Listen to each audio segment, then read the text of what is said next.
tudo, né? Tem tudo para se manter no topo aí o São Paulo.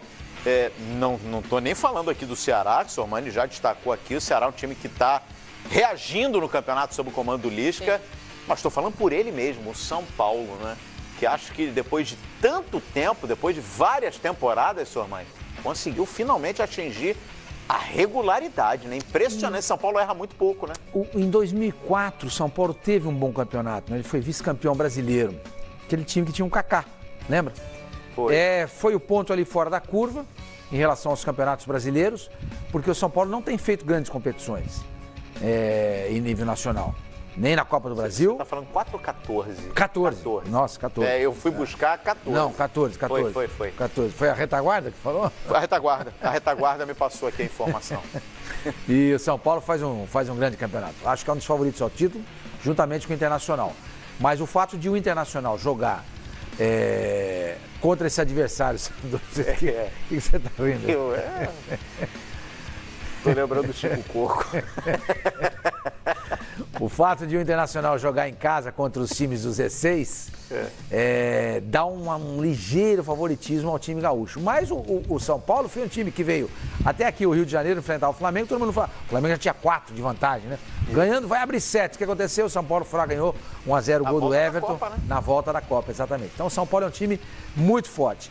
Mas empatou com o Paraná, lanterninha do campeonato. Foi fora de casa e não dá para jogar bem todas as noites. Não dá para jogar bem todas as vezes que você entra em campo. Tem uma hora que você não joga bem.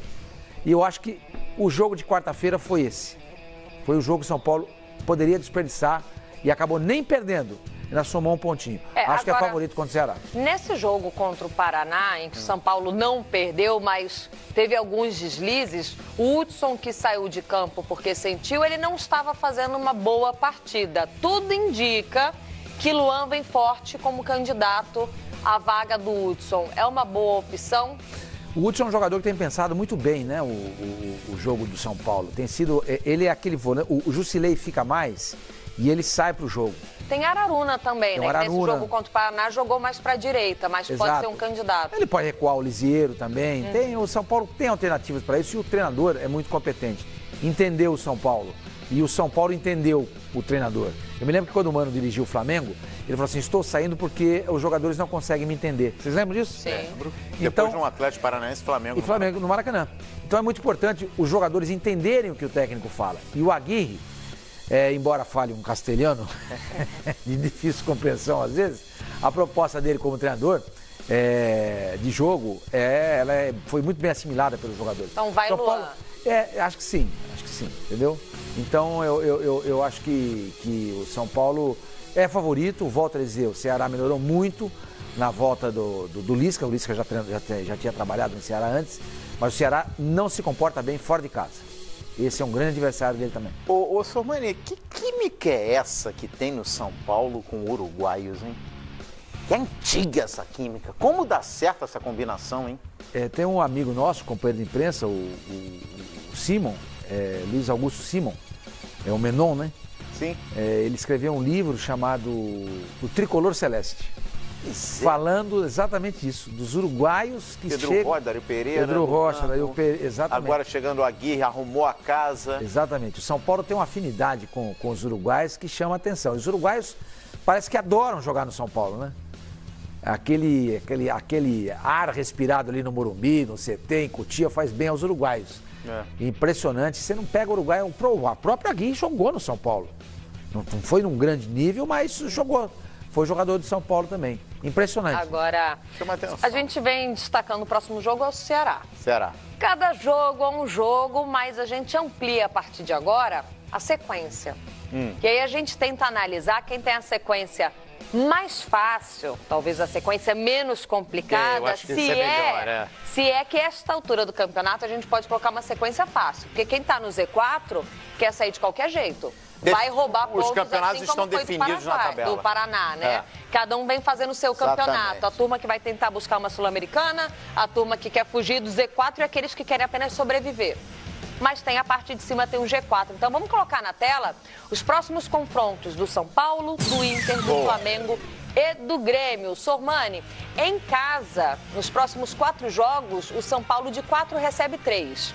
Recebe o Ceará, recebe o Fluminense, joga fora enfrentando o Galo e aí no final recebe o Bahia. Já o Internacional também tem 3 em casa e 1 fora. Recebe na próxima rodada o Palmeiras, aí joga fora no Mineirão contra o Cruzeiro, recebe o Flamengo e recebe o Grêmio. Olha só a sequência do Inter. Já o Flamengo são 2 jogos em casa e 2 jogos fora. Recebe agora o Vitória, na verdade recebeu, né? O Vitória foi ontem. Então a gente teria que colocar o jogo da Chape. Então ontem teve o Vitória. Aí tem pela frente, fora, né, o América, recebe em casa o Ceará, joga fora com o Internacional e aí completando, né, tirando o jogo do Vitória, tem a Chape pela frente. Já o Grêmio tem 3 jogos fora, completamente diferente de São Paulo e Inter.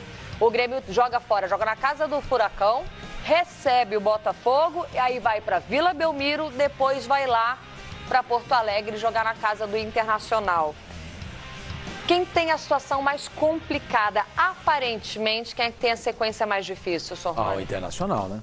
O Internacional. Pesado, embora faça né? jogos em casa, 3 dos 4 e contra times que estão brigando lá na parte de cima da tabela, você sai de um jogo pesado para jogar num outro pesado, e o mais um pesado, e o outro, sabe, é muito complicado. Exige muito, não só da parte física, mas da parte emocional também do jogador. Só para completar, não deixar faltando informação, o Flamengo recebe a Chape no Maracanã. É mais um jogo em casa depois do Internacional. Isso é porque Vitória foi ontem, né? Eu coloquei o Vitória ali. Isso. Erro meu. A gente tira o Vitória. Inter e Chapecoense. Isso, tá bom. Boa.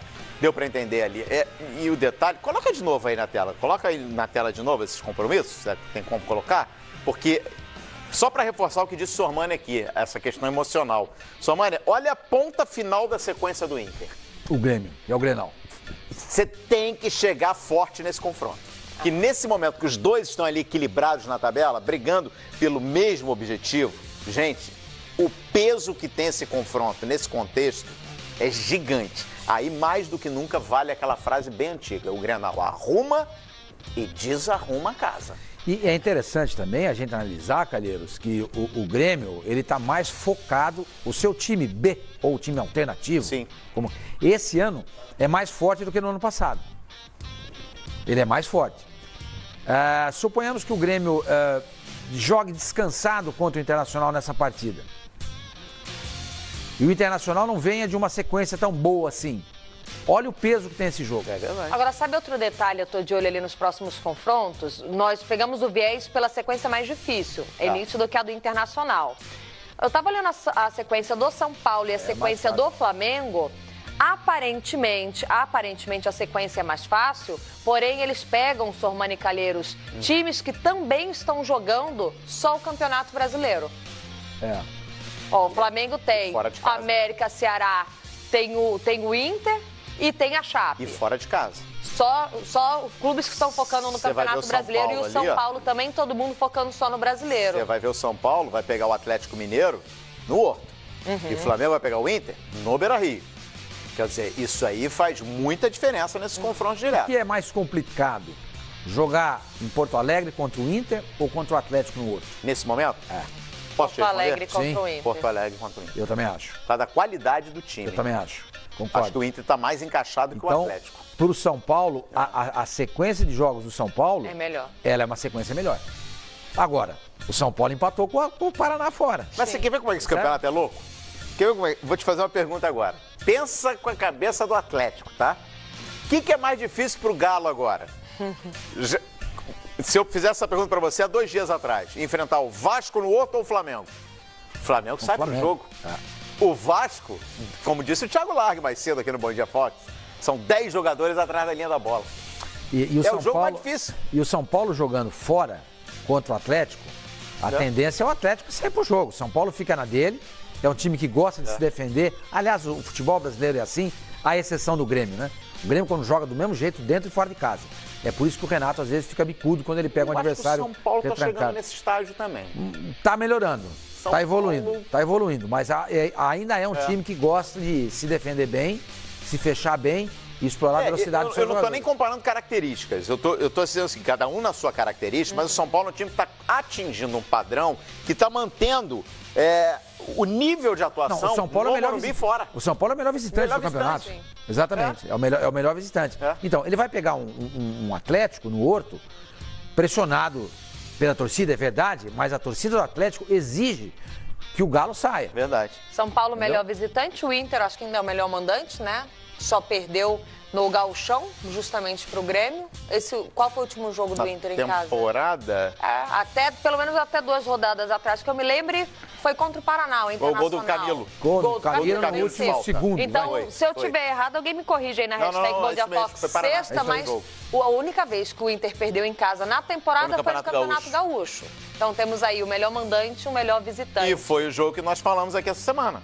Que o torcedor queria a cabeça do Odair Hellmann, diretoria, Marcelo Medeiros, Roberto Melo, seguraram o Odair Hellmann. Aí o resultado. Daí, sequência boa do G4, a gente vai seguir de olho e daqui a pouquinho a Nadine Bastos, ela volta ao Bom